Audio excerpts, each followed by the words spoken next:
యేసయ్య ఆ గాడిదను కోరుకున్నాడు. దాని మీద ఎక్కి ఆ గాడిద వెళుతూ ఉండగా కింద బట్టలు పరిచారు. మొత్తానికి ఆ గాడిద గణపరచబడింది.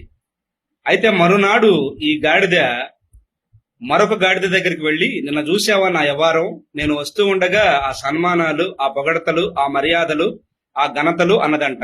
అయితే ఆ గాడిద, ఒసేయ్, నిన్న నీ మీద యేసుక్రీస్తు వారు ఉన్నారు కాబట్టి నీకు ఘనత విలువ, లేదంటే ఇప్పుడు వెళ్ళి చూడు అనగానే ఈ గాడిద గ్రామంలో ఉన్నటువంటి నట్ట నడి రోడ్డు మీదకి వెళ్లి అరుస్తుందంట.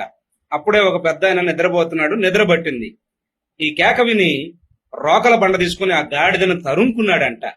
నేనేమంటానంటే, ప్రియమైన దేవుని పిల్లలారా, ఏసయ్యను నువ్వు మోసినప్పుడు, ఏసయ్య నీతో ఉంటే, నీవు ఆయనతో సహవాసం చేస్తే, ఆయన సన్నిధిలో ఆయనకు దగ్గరగా సమీపంగా ఉంటేనే ఈ లోకంలో నీకు విలువ, ఘనత.